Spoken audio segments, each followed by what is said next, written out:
Here we are Again. Podcast 4. Welcome. Good evening. Good evening. Good evening. So we survived.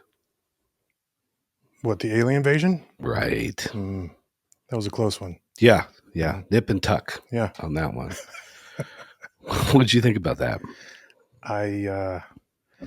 I'm getting really sick and tired of TikTok getting me all fucking my panties all in a bunch on shit. Like anytime something happens, there's this just fear mongering and like stirring of the pot that just gets me all prepper like. Oh, it makes you go prepper. I bought a ranch. Yeah, that's pretty I got prepper. a little worried, and I was like, I need a fucking ranch. That's a bit prepper. However, I'm ready. Yeah. You can come stay on my ranch if shit gets a little weird. It better be in something better than the bunkhouse. I got to tell you that. Okay. One of my favorite things about this was the media release that actually this was a naval skydiving team that was doing practice in what somebody thought was an alien invasion and all that. There was all kinds of videos out yesterday. Yeah. Well, there's another invasion coming up. Oh boy. And that's one of the reasons why I want to do the podcast. And it's a fat guy in a red suit and a sleigh with flying reindeer that's going to be coming around and going to be stressing everybody out. Did you know that is made up by Coca-Cola? Santa? Mm-hmm. I did not know that. I'm pretty sure, don't quote me on this, but I also saw a TikTok on this. Oh, well, then it must be. Where Coca-Cola had a marketing strategy to get people to drink Coca-Cola during the winter. So they fucking made up Santa Claus. Well, how about that? I'm 85% sure that's true. I'm just happy that Coca-Cola brought polar bears into it because that's my favorite animal. So I like that polar bears are part of Christmas and Coca-Cola. I didn't know that they created Santa as a marketing tool. I honestly think that's a thing. Wow. Someone should Google it. Someone should Google that. Yeah.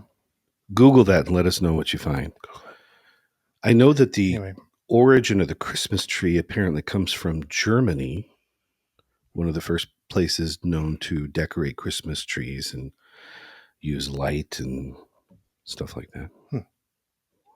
I got some German in me. I got some German in me. Yeah. Well, then at least we're consistent. Right. Okay. Why does Christmas stress out so many people? It's really an interesting holiday because it's one of the most difficult holidays for the greatest amount of people. And we hear it all the time. It's the crazy season. It's incredibly stressful.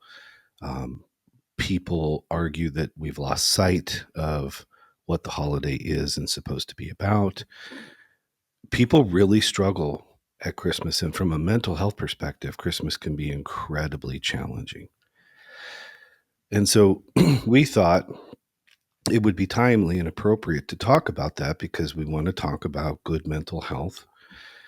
And one of the things that we discussed in more detail in podcast 3 and introduced a little bit in podcast 1 is the psychological concept that it is not the event that causes the disturbance, but rather the meaning we assign to the event that causes the disturbance. This one's still freaking me out a bit. Yeah. Why is that? Tell me why. Because it's I think we do it far more than we realize. And that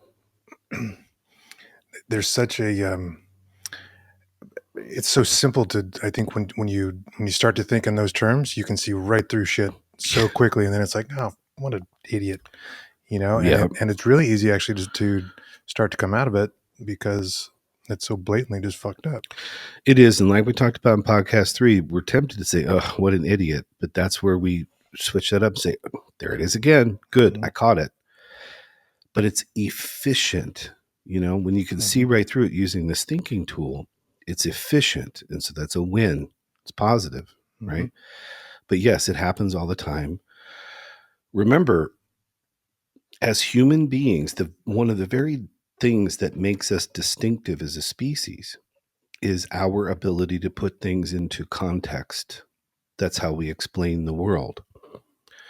So an event happens, there's environmental stimuli, and we assign meaning to that. That's one of the magnificent things about being human.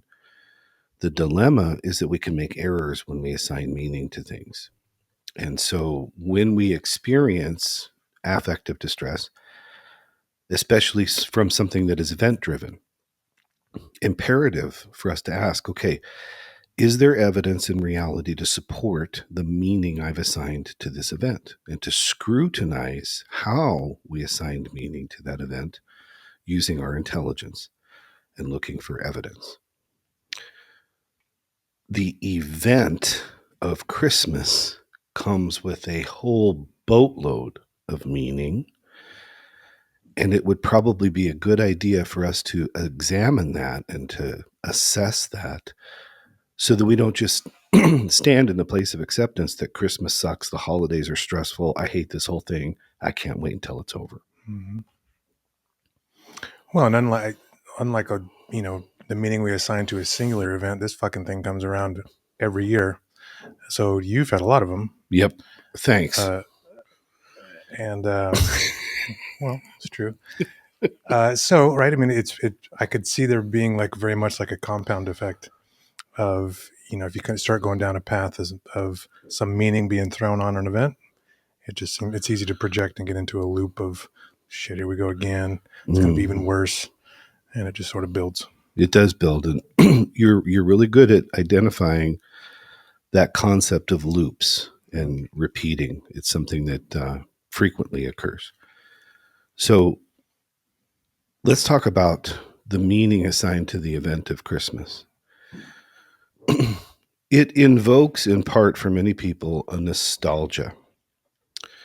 We think back to our childhood and we think about the idea that Christmas was magic for some people.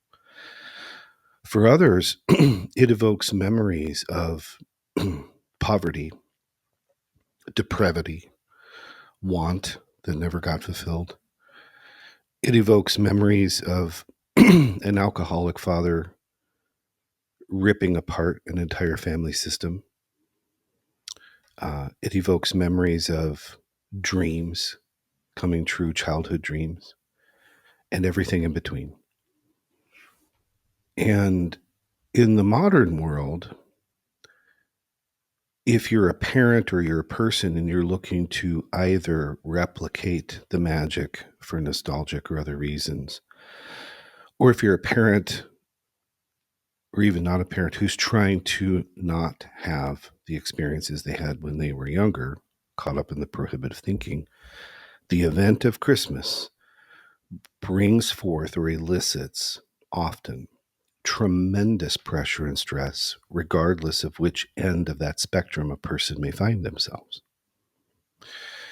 Within our own lifetime, it can also shift greatly. So I remember when I was a kid, I was one of those fortunate ones where Christmas was a time of magic, and I loved it. In middle adulthood, it really changed for me. It was a moment of intense stress, intense pressure. Middle adulthood is what? Kids? No kids? Mm-hmm, kids. Kids? Yeah. Yeah. And then being a single father with kids for quite a while, and having that sense of not just duty and obligation, but real desire to provide something absolutely lovely and beautiful and wonderful for my kids, because I felt that they deserved that, because that's what I had been given, and what it took to try and make that happen and to create that. And then what you went through when it had to be split in half because you could only have them for a certain amount of time, and then they were going to their other family or whatever. Different people have different configurations of that, but how'd you do? Terribly. I struggled hard. Would your kids agree with you? That's a great question that I would be terrified to ask, but would be good to know. I think that the kids would say that Dad did the best that he could. I mean, we did tree decorating. We always made a special meal. There was always presents and all of those types of things. But what it took to get there, and what it took to get there literally all by myself, was really, really, really difficult.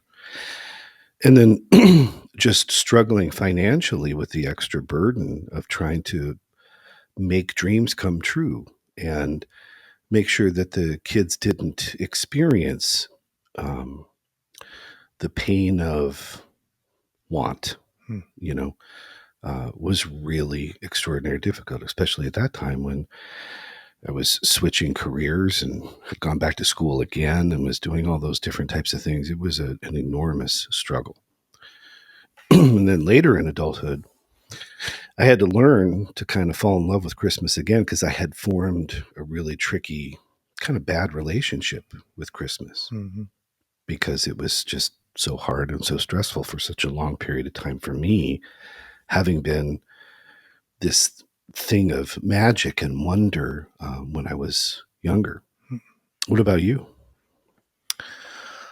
I had grown up. It was not a bad thing. It was good. We grew up pretty. I wouldn't say in poverty, but we weren't loaded. I wore my mother's sweatpants to school every day until sixth grade. If it tells you anything about how much money we had, Mm, but I didn't go without. I always mm, had my mother's clothes. mm, So anyway, it was okay growing up. I don't remember having like it was an awesome time. When I had kids, it got even better because it was an opportunity for me to like create some traditions, and both my ex and I were very intentional on trying to really make that a special moment. And then once I got divorced 5 years ago or so, I think it was an opportunity that I took to go even deeper with it into seeing it as an opportunity to make what was already good, try to make it 10 times better. So we did, we started some new traditions, new things. I went and got like a sort of a, what's that, a Charlie Brown kind of tree. It's like a big sort of one though. yeah. And we started a tradition since my separation where my kids and I would go out and we would buy one ornament each and then we'd put it on the tree. So the first year there was just 3 ornaments on it. And then every year we go and we get one new ornament and write our name and the year stuff and put it on there. And just to see the tree sort of grow and whatever. And there, there's like ceramic piles of shit and there's a gigantic blue ball that I bought last year hanging on the bottom of it. And there's like just silly sort of fun things, but it's become just the most special time Mm, for my kids and I. We're going to do it mm. tomorrow. Can't wait. So for me, it was an opportunity to, I think, I don't want to say right some wrongs, but like become really intentional on like um, making it something that's fucking awesome. And it's now become my favorite. So that's a fantastic example of having an affirmative why. I aspire to create these wonderful traditions with my kids, especially now that I'm in this different stage of life where I'm single and doing parenting. Mm-hmm. And so you were intentional following from that why. I want to create those traditions. And in so doing, we're able to really assign meaning to the event of Christmas. Now, Christmas takes on a different meaning. Mm-hmm. And the meaning is I want to establish these traditions. I want to have time together. And you were saying off camera, this is your favorite night of the year when you do this with the kids. Without question. I want to drink some eggnog. No, I fucking hate it. I always have a glass of terrible eggnog, and it's a whole part of it. And everything's good. Yeah. So there's another rule. And isn't it interesting? Christmas is loaded with rules. And I think that the stress and distress about Christmas is when we think that what we're doing is consistent or inconsistent with what we imagine those rules should be. And very often, what we think those rules should be is a function of the rules that we learned when we were younger. Either this is what right looks like, and I need to replicate it. That's my responsibility when I become an adult. Or this should not have happened this way, or I didn't like how this happened. So I'm going to make sure it goes a different way. But either way, it's being structured by the rules, and there's a very deep why that seems to drive a lot of this. Hmm. If the why gets lost or confused, or if the why is inconsistent or inauthentic, I think that's where a huge amount of the holiday stress comes from. So, for example, if the why is, I have to make sure and get everything on my kid's Christmas list, or I have to make sure that my girlfriend, my boyfriend, my spouse, receives this wonderful, lovely, magical gift, then we're working towards making that happen. But if we have obstacles, impediments to that, it can become incredibly stressful, and it changes the relationship we have with Christmas. And then a person starts saying, this has become something that is opposite of what it should be or what it could be. So maybe the first step here to help everybody with holiday stress, because everybody experiences it, is to say, A, what is the meaning that you have been assigning to this event that we call Christmas? And B, what is your why? What are you trying to accomplish? And why is that important to you? For you, the answer was pretty straightforward. I'm trying to accomplish the establishment of traditions, have this together time with my kids unencumbered by any other artificial restraints, and really enjoy that as a family. Hmm. You know what's striking to me in all of these conversations, it keeps coming up, is so much of this, I think, and I know every time I've really struggled with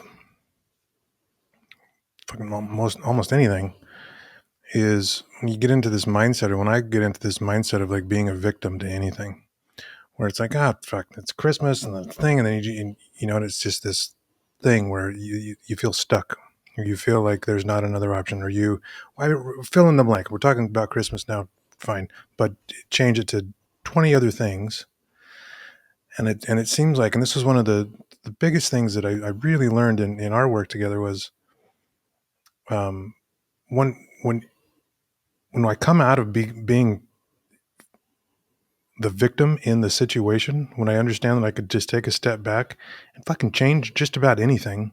We're talking about the why. Shit, you can change why in a moment. Yeah, you know can. what I mean? If you just stop, take a deep breath, and like think about, why in the hell do I do the things I do, or why do I feel this way? Mm-hmm. Shit, you can fix that pretty quickly in most scenarios.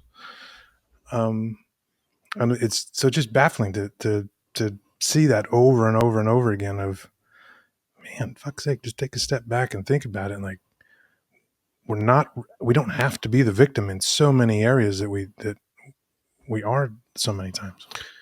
Yeah, and one of the ways to either be the victim or stay the victim is to stop thinking and operate under someone else's why. Hmm.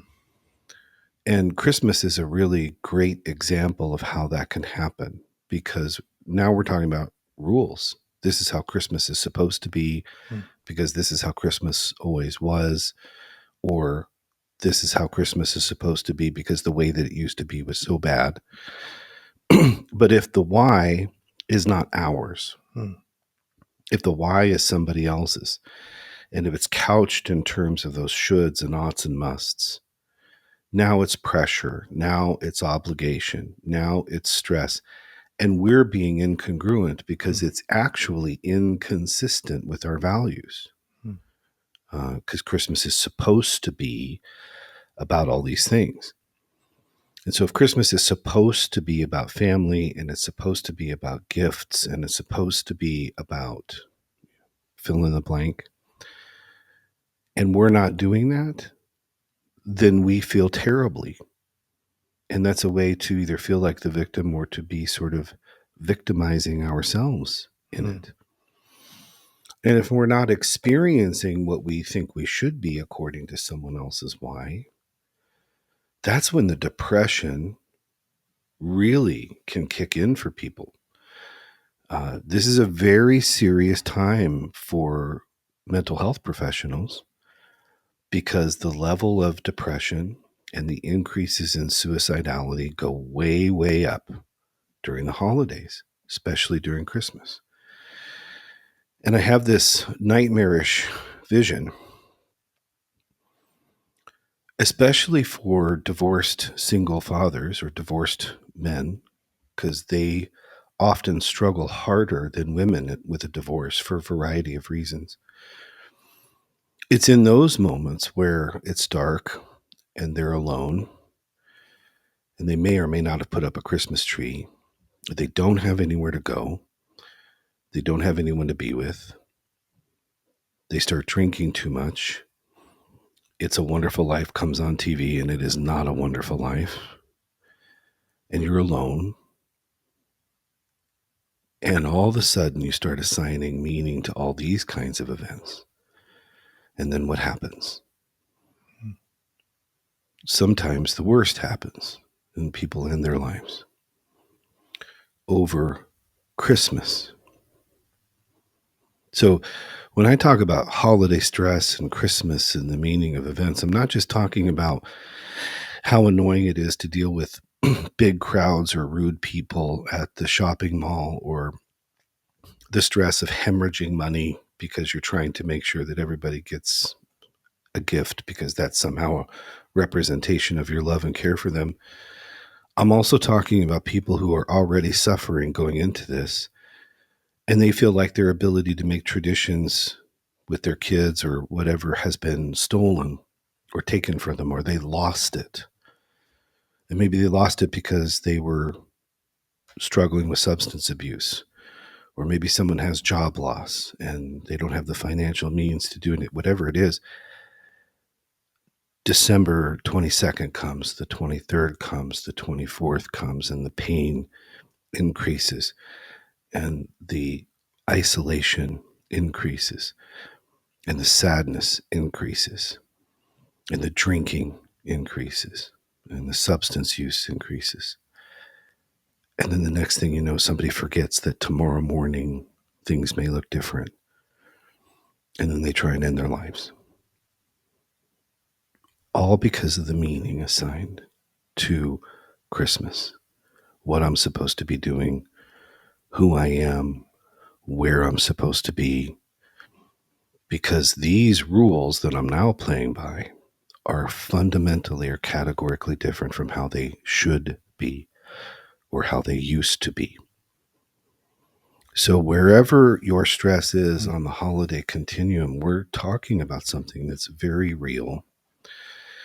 And it's imminently preventable from the point of view of be certain to scrutinize the meaning you assign to this event of Christmas. What is it really about and why? And is that why yours? Or is it somebody else's why that you're trying to make happen for one reason or another? You keep saying someone else's way. Yeah. Like who? Well, you know, your parents can really scrutinize your why and wonder why your why is different from theirs. Like, for example, everybody needs to go to church on Christmas Eve or on Christmas Day, and that may be someone else's why and not your why. Or there should be, you know, tons of presents under the tree for the kids. That could be someone else's why. Your why may be, I would rather teach the value of service and let's go serve soup in a homeless shelter or at a soup kitchen. Christmas is supposed to be about family, kind of like Thanksgiving. Well, that may be somebody else's why.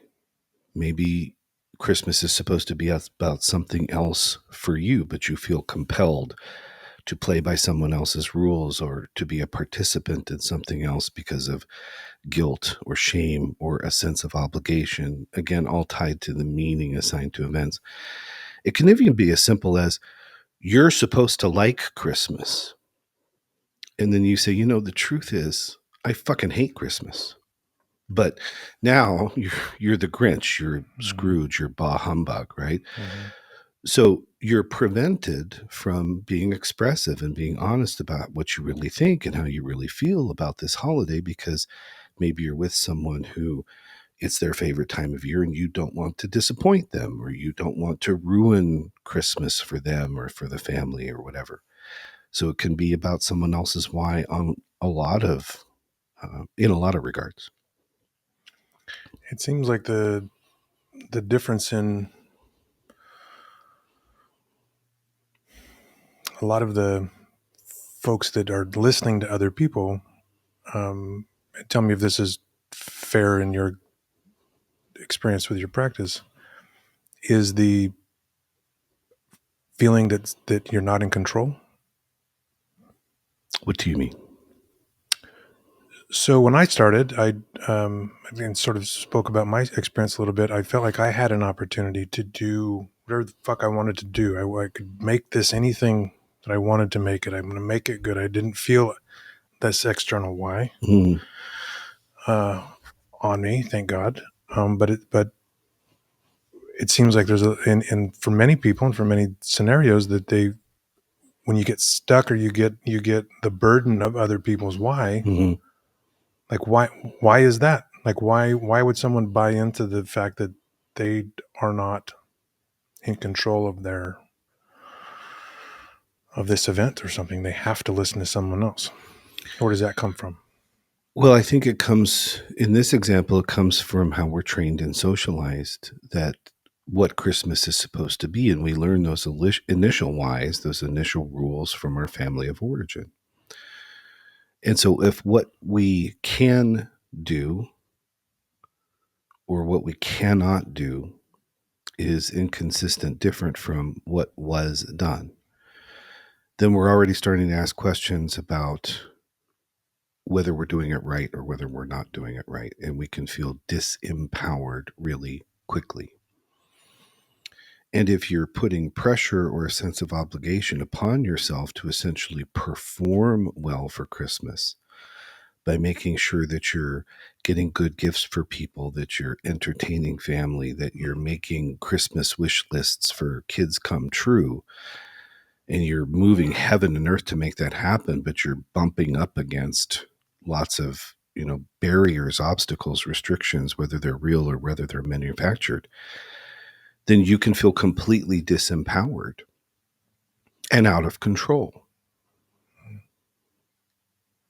And if your vision of what's supposed to be happening is separated from or different from what actually is happening, and things become incongruent, that's where that disempowerment and that suffering can really come from. I think a lot of it all comes down to mindset. It seems to me, I don't know, I'd be really interested to hear your take on this. The fact that you were not susceptible to that kind of thinking dilemma may in part be rooted in the mindset that you carry that makes you such a successful entrepreneur, makes you such a successful business person. In other words, you're much more comfortable and confident relying upon your own values as the compass to navigate these things than to relying on anybody else's. And you have quite a lot of practice and quite a lot of experience doing that.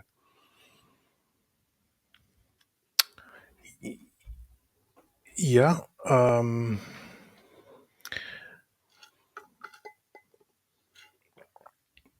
I think that probably I may deal with a lot of external things that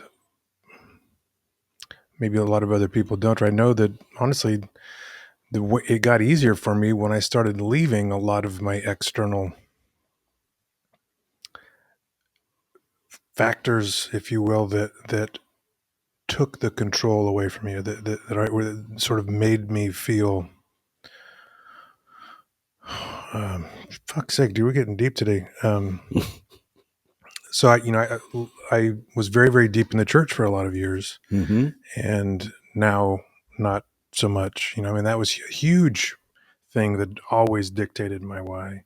Huge thing that um, sort of told me what I needed to do and how things needed to look. Mm-hmm. I was in a marriage for a lot of years that I chose to leave.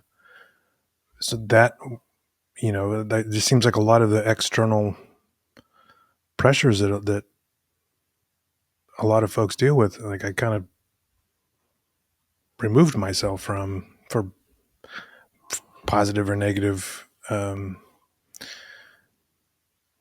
I think that what you're saying is very good. I mean, I like the idea of obviously being independent, and I have a tremendous amount of faith in myself. That's it. Um, That's it right there.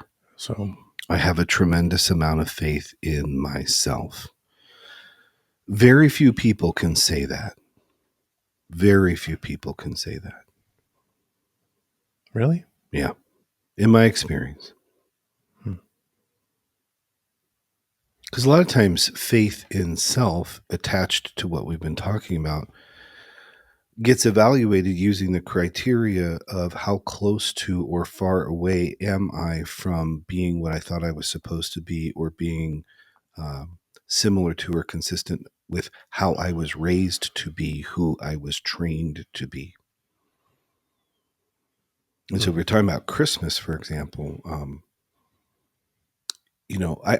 I talk with people who come in who say that one of the reasons why they're stressed out is because they say, my mom did such a beautiful job decorating the entire house, and I do not have that skill. I don't have that interest.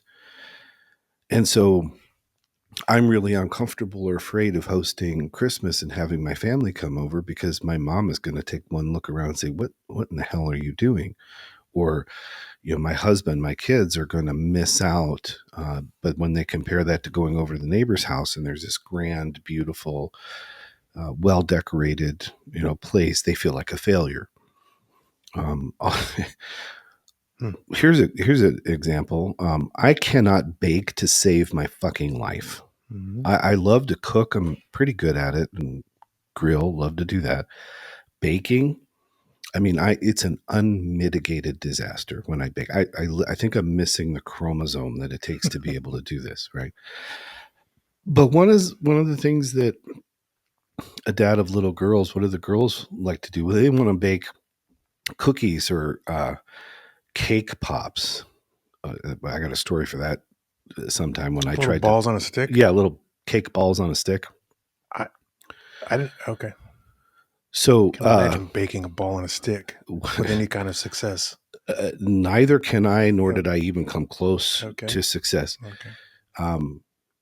But the thing that can happen there is you start feeling like you're failing.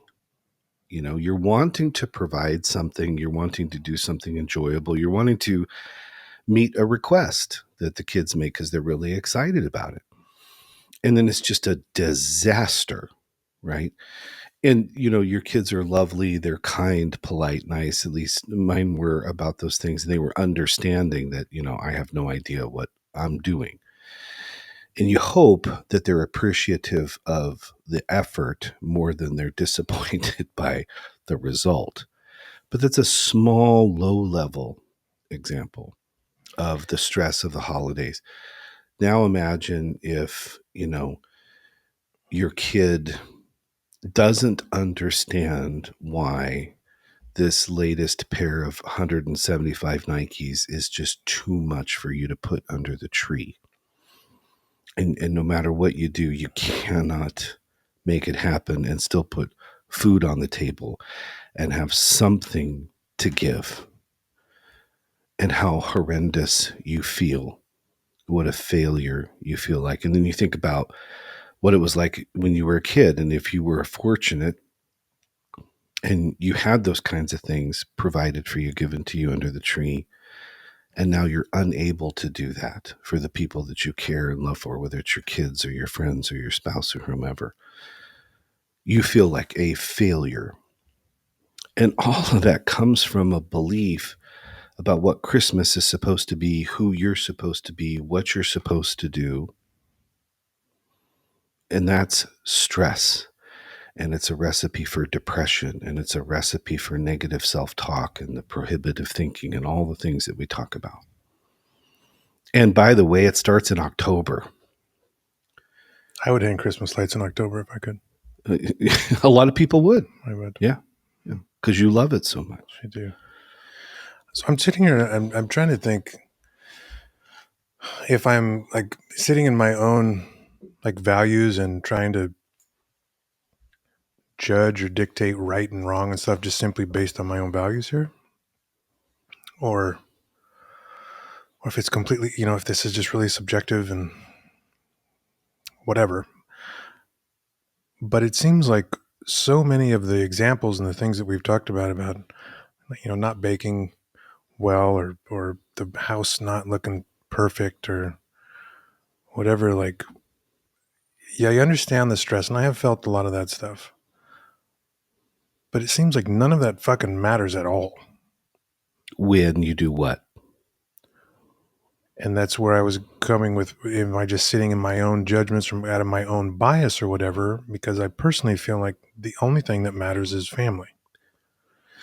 And if you can focus on that, I don't even want to make it into like a preachy statement or something like this. This is what I have found is, if that's the whole focus, the absolute worst thing that could happen is you bake and it gets all fucked up. And you know what? That's an experience. That's a memory. Yeah. That might even be better long term, would be burning the turkey, because that's something that you and your family are going to talk about for the next 20 years, as opposed to doing the best one ever that just gets lost in the thing, Yes, I do. And I think you just nailed it. Go ahead. I'm sorry. Well, no, it's like all the pressures and things. I get it.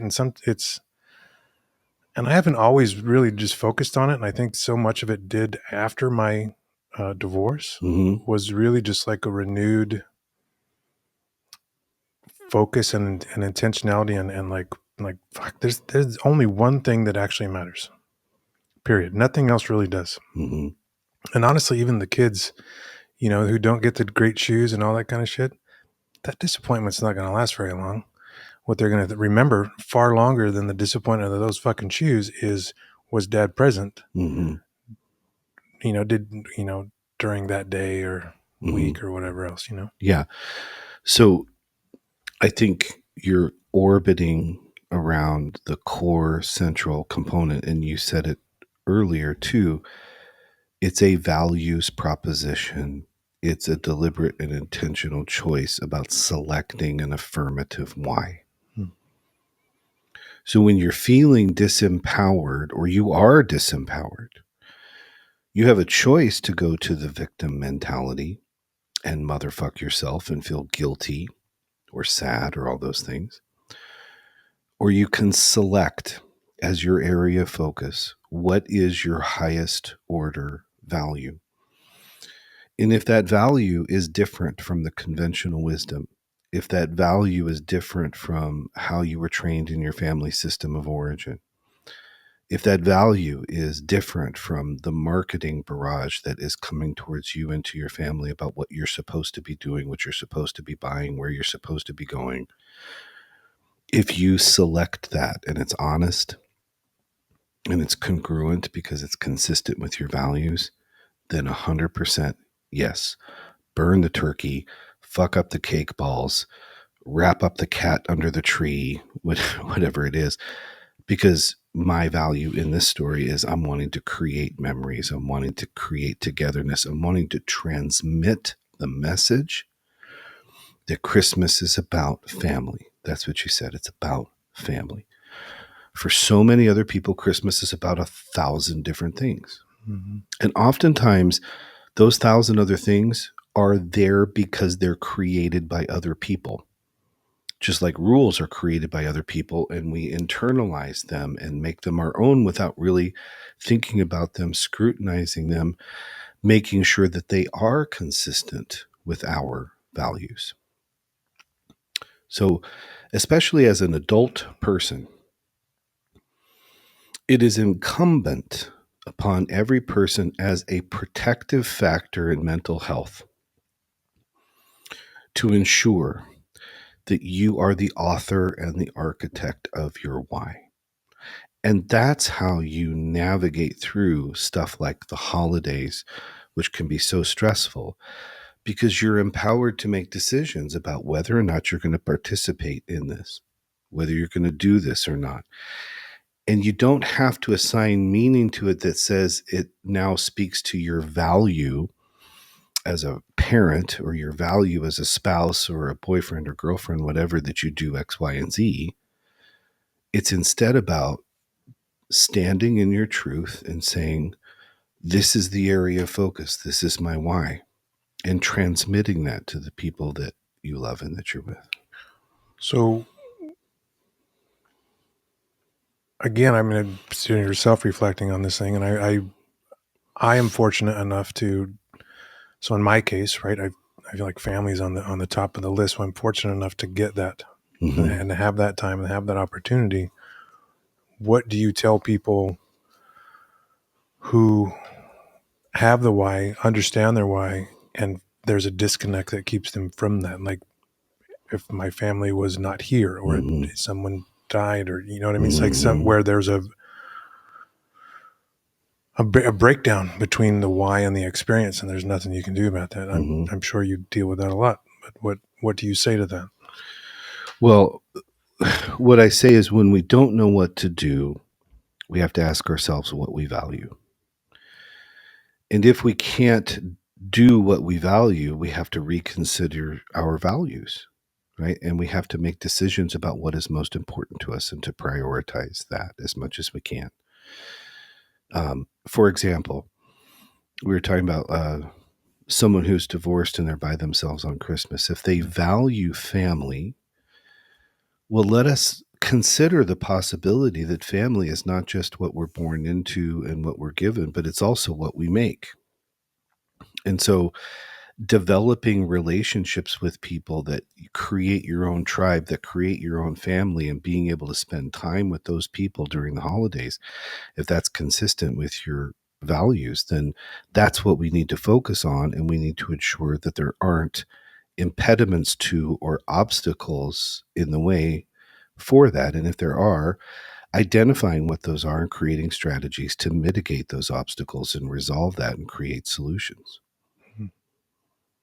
So, though it's different from Christmas, Thanksgiving for me as a divorced single dad was always an utter loss, meaning I didn't have any family with me where I was. My family was back where I was born, right?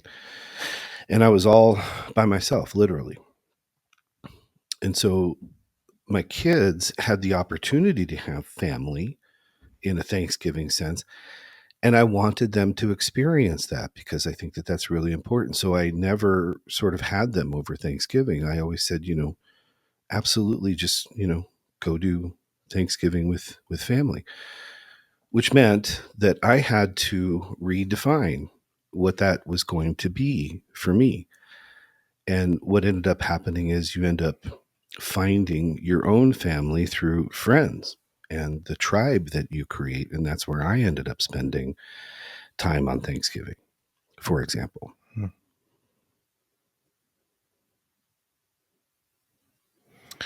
I like it. I keep, the more you talk about some of these things, certainly as your experience as a single dad, one of the phrase that keeps going through my head is, I don't even know why, is that sometimes failing is more fun. Mm-hmm. I must have had a lot of fun then. And for me, that took so much pressure off of me when the worst case might be the best case. It changes a lot of, certainly, trying to learn how to cook as a single dad, first time, first week, first whatever, Yeah. trying to cook, Yeah. trying to make spaghetti with no right utensils, with like a fork and a plate. Yep. It's hard to boil water with a fork and a plate. But anyway, not to digress, but It's not a digression. It's perfectly consistent with what we're talking about. And so, for example, like I could not provide that family experience consistently for my kids. Well, one of the things I could do was cook, and I was good at it. And it brought me great value, pleasure to be able to put a wonderful meal on the table for the girls when they came over. And then to get them in the kitchen with me and teach them knife skills and go shopping together and assemble dishes together and make cooking, an event. That was something that I could do, something that I could provide. And it was a value in the sense that I also believed I was teaching them life skills that would help them have more pleasure in life and more enjoyment throughout life if they learned how to do that. And so then that became the meaning of it. Yeah. But I had to depart from the rules that I grew up with and that I was socialized in that told me this is what right looks like, because the actual experience of my life, when contrasted with the picture of how my life was supposed to go, were two completely different things. Most people don't go into a marriage ready for a divorce, and they don't think that that's going to happen. And then when the holidays come around, you really feel the weight of that often more times than you would at any other time of the year. So then you have to make decisions about what you value now and reconcile the evolutionary process of those values that are consistent with your life experiences, rather than getting stuck, to your point, on trying to fit a round peg into a square hole and replicate what you thought was right that you enjoyed when you were a kid and apply it now, because it may not be applicable to this kind of situation. And the more we try, the more we fail. And instead of thinking of that failure as fun, we think of that failure as failure. And then we hate the holidays, or we hate ourselves, or, whatever, however that goes for a person. Is that because it gets tied into like our identity and like sense of self? Sure. Right. Yeah. And part of identity is belief about who we think we're supposed to be and how we're supposed to do things. What conclusions we've come to about how we're perceived. I work with a lot of female clients who, they're under all this tremendous stress and pressure because it's their responsibility to plan the social calendar. It's their responsibility to make sure that the house is decorated. It's their responsibility to organize all of the events and to make sure that the Christmas shopping is done. And, that's an incredible amount of stress, an incredible amount of burden. Now, some people really love that. They really like it. Many other people don't, but feel responsible for it, or feel like, well, who else is going to do it if I don't do it? If I don't manage the social calendar, if I don't reach out to people, if I don't maintain communication with people, if I don't get this shopping done, then none of this is going to get done. And so then they're really stressed and they're really fatigued and they're burning the candle at both ends. And then what happens? We have a fight in the kitchen about who ate the last ice cube, or who's doing this or who's doing that. And now we've got all this conflict and we got all this stress, and we're attributing it to the holidays. But it really isn't the holidays. It's the rules that we're playing by, especially rules written by other people or rules placed upon people. And now they have to perform according to those expectations and role divisions. And it can be intensely dissatisfying, incredibly stressful. And then what happens? Your frustration tolerance is exceeded, and then your spouse does something or doesn't do something. The kids ask for something, and it's time under tension, right? And then we lose it. We lose our cool, lose our composure, yell at the kids when you're not supposed to, or there's no reason to yell at them. Get in an argument with your spouse really for no reason. And in the wake and the aftermath of all of that, you're like, I can't believe I did that. I can't believe I said that. And then the guilt kicks in and the shame kicks in. And we take a moment and say, why am I doing this to myself? Why are we doing this? And oftentimes, right now at this time of the year, the answer is, well, because it's Christmas. And I think our point is, fuck that. Fuck that. Christmas, like anything else, is an event, and we assign meaning to events. Make sure that the event that you're assigning to the event is consistent with your values. And if it isn't, now it's time to explore your authentic why and to start making proposals about how to bring behavior, bring the family into alignment with those agreed upon shared values, and we enter into a negotiation.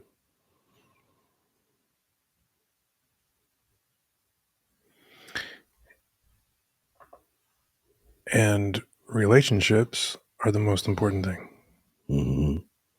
They're everything. So the relationship we have with Christmas does not have to be as dysfunctional as it is, particularly if our why is reflected in that relationship. And how we do Christmas as a couple, as family, as friends, in whatever kind of tribal configuration we're in, as long as that's consistent with those values, it can be whatever we want it to be. And it doesn't have to fit a mold or a template that's manufactured by anyone or anything else. And that's how you get through, well, the stress of the holidays, the stress of Christmas. Keep in mind also that all those things that you think you're obligated to have to do are likely prohibitive thoughts. I'm afraid of, I don't want to. I'm afraid of disappointing the kids. I don't want to miss an opportunity to whatever. All those things can be prohibitive thoughts. And so if our why is prohibitive, we're in big trouble. And to be able to keep our why, or to keep the idea on the front of our heads, to constantly be asking ourselves, what is my why right now? Mm-hmm. Mm-hmm. I'm getting triggered to this thing. Why? I have this emotion. Why? Fucking pissed off. Why? To be able to start doing that in the moment is epic. Because hopefully, right, you can we can save ourselves a whole lot of regret. Yes. And to sort of preemptively ask ourselves the why now, not when it's all fucked up. Yes, I agree. And it is epic. And one thing that I think bears further emphasis in what you just said, because you used the word activated, it's not everyone else's responsibility to take care of you when you're activated. It's your responsibility. So if you're able to do this in real time, as you just described, then you're able to identify and manage those activations and not project them on other people and make it their responsibility to modify what they're doing because you're activated. Mm-hmm. Right? You're going to be activated by all kinds of things, but it starts with owning that internally and not putting that on anybody else or making others responsible for your activation. We are responsible for that. Meaning, how we respond to things, how we react to things when activated, that is our responsibility, nobody else's. And so if you're good at applying these tools in the moment and you ask yourself, okay, what is happening? What is my why? What are the rules that are in play? Am I thinking affirmatively or prohibitively? Doing that little bit of detachment, all the tools of the framework. Then we can manage activations just like we can manage Christmas, like we can manage anything else. Remember when you first started your practice recently, I told you to fail fast? Yes, I remember vividly. A lot. It seems like a lot of what I meant behind that is very pertinent to this conversation of we're gonna have feelings and thoughts and stuff that's not congruent with what we want. But if we can recognize it in the moment and fucking like, oh, that happened, quote unquote, fail fast and move on. Right? You fucked up. I see it. What's my why? Slight adjustment. Sorry, everybody. Let's go. It's makes navigating shit a lot easier. It really does. And that's an example of rewriting a rule and playing by a new rule, one that is consistent with your values. It's a wonderful example of that. Okay, so, everybody, we get it. Christmas can be stressful. It does not have to be. It doesn't have to be. It's not the event that causes the disturbance. It's the meaning we assign to the event that causes the disturbance. So if you're feeling stressed out, if you're feeling depressed about the holidays, if you're feeling anxious or frightened or whatever it is, use your brain and scrutinize, using your intelligence, the meaning that you've assigned to this event, whatever it is of Christmas. And ask yourself, okay, is there evidence in reality to support what I think is happening? If there isn't, then what we have found is a negative false conclusion that has taken root based upon our fear, and we're operating from that as if it's true. We can replace or exchange those negative false conclusions that we come to because of the meaning we assign to events and replace it with a reality-based one. And the reality-based one is, at the end of the day, I don't care so much about gifts or cookies or decor or sleighs or fat men in red suits or anything else. What I care about is family, or what I care about is having a good meal, or what I care about is being able to find the most beautiful gift that I can give to this person that I love. There's not a damn thing wrong with that, right?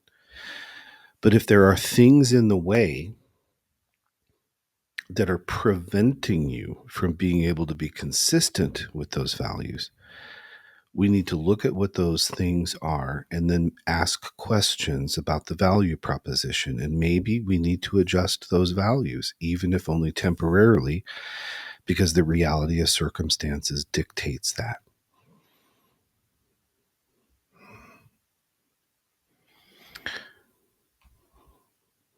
So I'm not a psychologist.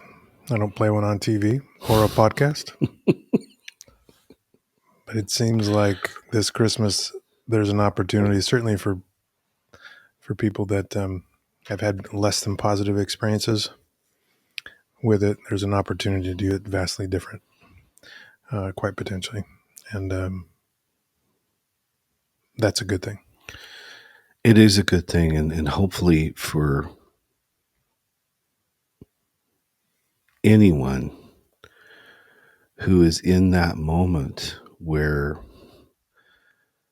the meaning that they've assigned to Christmas or to the holiday season is that life is no longer worth living because of what's going on or what can't be happening. Our fondest hope is that somehow the message in this podcast reaches them or reaches the people that love them and care about them. We lose too many people every day to the darkness of the night and the impatience of waiting for the morning. And there's absolutely no reason whatsoever that Christmas has to be the event that evokes that.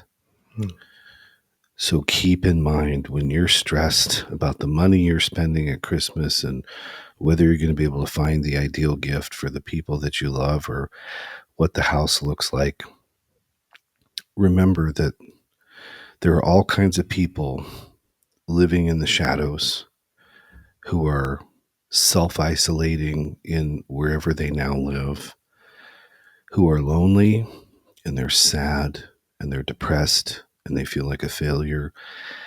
And Christmas is acting like an amplifier to all of that negative self-talk and all of those horrendous emotional experiences. What is most important? I don't think it has much to do with what's under the tree. I think it has everything to do with looking out for your fellow human being, checking in on those people, asking them if they're okay, inviting them over, and then getting out of your own way and saying, I need family, I need support, however that's defined. Get outside, go someplace where there are other people. Give that to yourself. Because the last thing that Christmas ever needs to be for anyone is the moment when they decide to end their lives.